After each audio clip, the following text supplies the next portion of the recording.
Hey, what's happening, Roland? What you got there, son? That's a good one. Okay, how old are you now? 9. 9. How many fish have you caught today? Around 18, 19. 18 bass, and that's just one of them. He's catching them on both flukes and shiners.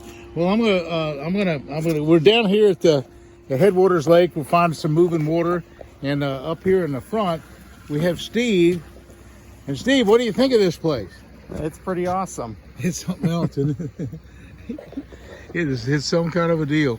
I'm telling you, Steve, you've caught, how many have you caught? You caught a dozen, haven't you? Yeah, probably a dozen. We've been here about an hour and caught, what, 25 bass? I don't know. Yeah. We've caught a lot of bass. And I've caught a few on top water, and we've caught them on flukes, and we've caught to catch them on shiners. The other boat there's there catching them on jigs. They got them on right and left, and they catch them on everything. That's the whole big deal. You're throwing like a fluke right now. Yep. Just throwing it right up there into that shallow water, and just let it drift around, right? Yep. Just slow and easy. And just slow reel it in. Well, I tell you, folks, what happened was yesterday, this man, Steve, catches his personal best. Now, tell us about that one. It was, what, 10.32? Well, that was on one scale, but when we first weighed it, it was 10.5. So it kind of lost some weight. But we had certified at 10.32. Yeah. So that's good. And it'll qualify for the Florida trophy catch. And we got the pictures of it on the scale at 10.32. And we did a length and a girth measurement. Yep. So we'll go online and you'll get a nice gift certificate for it and a nice plaque, to talk about the Florida trophy catch. But anyway, that's kind of what's happening in my world. We've really had a lot of good luck here. We're catching fish right and left, and that boat down there is catching them. I just saw that. And what you got, son? Hey, throw it a little bit to the left of that. If you in the current, just a little teeny bit. Watch this. Watch what happens. He just put the shiner on. And to go a little bit to the left.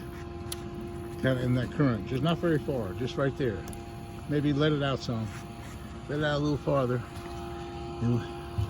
Anyway, this thing it'll go in a second. Maybe not. Just give it some line. Give it line. I don't know how good the shiner is. But anyway, they're just biting like crazy. What do you think of this fishing, son? You good, isn't it? It's the best I've had in a while. Oh, man. 9 years old, and he's catching them right and left and right. I don't know, is it left or right or right and left? I'm not sure. But anyway, this week I've had an interesting week. Oh, you got one? Oh, he's got one. He's got one. What you got, son? Oh, yeah. Got another one. You got another one. Yep. And that was on a half-dead shiner, too. Cool. Anyway, we're catching them.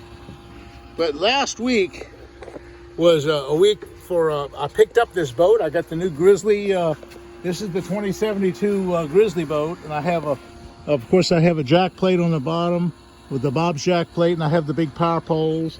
And up front, and I know I was showing you, I got the active target. Oh, here, Steve's got one on. Steve, you got a big one, huh? Yeah. Pretty good one? He's all right. Yeah, he's got another one. We're catching some smaller ones now, but we had some 5 and 6 pounders before. And he's got that one on a fluke. But also right here, this is the active target system. This is my big module, and then it goes into my Lowrance big unit. I don't have it to turn on now. Of course, that's my spot lock, my Minn Kota. It's an Ultrex trolling motor, and it's really, really a good one. And that's what we use for holding a position. And right now, we're just tied to this cable because we're moving water and we don't have to run the trolling motor. And we have also, I have my shiner nets in the boat. This is a great big wide boat. It's got all kind of room, and it's got a wrap on it. You can't see the wrap. But look at this. It's the O'Reilly wrap. I'm going to show you the side of it. Look at that. O'Reilly wrap right here. O'Reilly wrap. That's so cool. And the whole thing's wrapped at O'Reilly. Bass Pro Shop. I got the Super Start batteries. I got Rotilla, motor oil. Anyway, I got all kinds of stuff. Anyway, this has really been a good week this week. One of the things I'm getting ready to do is next week we have I have a promotion up in Pennsylvania, so I won't be fishing much this next week. Then right after that, in the following week, we have the iCast show. Well, I won't really be fishing much over here at Headwaters for the next couple of weeks because right at the end of July, I'll be going up to the Chesapeake Bay for some big stripers. I'll be going to Santee Cooper, some big largemouth bass up the Cooper River, and or the Santee River, or the Congaree River. I'm sorry. Anyway, we're going to be having a good time with a lot of film work. My good friend Angelo Viola at Pine Post Productions up in Canada. I might get up there in Canada and also do some film work because in August I'm going up to the Park Rapids area. That's Leech Lake and that's all those good lakes that Jimmy Houston and I fished last year. And I'll be filming up there for about 5 or 6 episodes with the Capras and with the Lindners and with all the heavy hitters up there in the Minnesota area. And at the end of that week, which is actually September, we'll go to the 3M Corporation. 3M Corporation has a big facility up in that area, and we're having a tournament for. Oh yeah, he's got one. He's got another one. He's got another one. How many has he caught now? Yeah, look, another good one, son. How many? He's got about 20 now. I don't know how many he's caught. He's catching them right and left, or left and right, every kind of which way. But anyway, I'll be up in the Park Rapids area. And we'll be doing film up, and then we'll have the 3M Corporation tournament. And I fish with guys like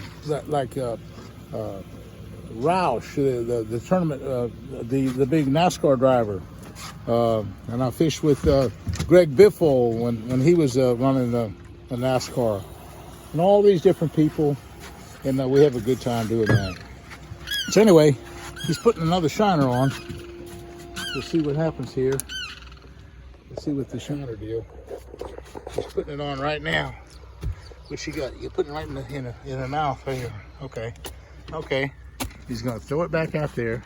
And I'm telling you what, folks. Throw it to the current just a little bit. I'll move this rod. I'll move this rod. Okay, now you can throw it in the current a little bit better. Watch this, folks. Watch this. He's throwing it out there, right there. He's made a good cast, 9 years old. He's letting the fish take it. He hadn't hit it yet, but it's going to go under in just a second. Maybe not. Anyway, it's a pretty wide open bite.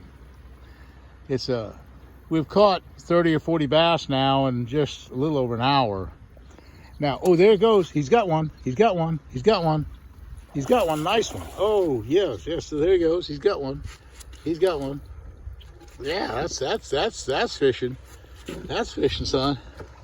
There we go. Yes, sir. That's some action, son. That's pretty good. That's some action. Can't beat that. And then another fish just blew up. The shiner got off the hook, and then shiner and another bass just came up and ate the shiner that got off the hook. So this is a pretty big deal. Oh, you get any more, Steve? Nope. No. Boy, your sons are waylaying him. I think he really enjoys this thing. I need to start fishing shiny. I know. Well, you know, here's the deal. You know, that fishing we did yesterday and the big 10.5 pounder you caught, it's kind of slow. I mean, we only caught. We had a couple 7 pounders. We had a couple 5 and 6 pounders. But that's all we had. You know, we didn't have these little ones like this. But oh, come on. We caught the gar. Oh, yeah, that's right. We caught about a 30-pound gar. It jumped out of the water like a tarpon. That was a pretty cool deal. That was fine. But anyway, we're trying to get them all unhooked now. And I tell you, folks, it's been an experience. Now, you're using a fluke, okay. Well, you might show the audience what you're doing of putting it on the hook. This is really a good technique for fishing. Now this is just a shiner hook. I don't really have the right hook. I was fishing shiners with this rod, so this is just kind of an offset hook, but it's working. You know, it's actually a shiner hook, and you're just putting it on like that, just feeding it in, and you're letting it stick out because see, there's no weeds here, so you can let that hook be exposed, and then you catch almost all the fish that bite it. At least some of them are biting it. And how many fish have we caught on artificial? We probably caught half of them. Yeah, probably half of them Probably today. half the fish on artificial. So it's been quite a deal. think Steve's getting it all ready now. So he's just got the hook where it's hanging out of it. So now it's just a fluke ready to go. Let's see what you can do here. Okay. Anyway, that's what's happening in my world. Happening in my world right now is just plenty of bass, plenty of fish. Nope, you got another one here? Anyway, folks, hey, thanks for watching, and we'll see you again soon. Thank you.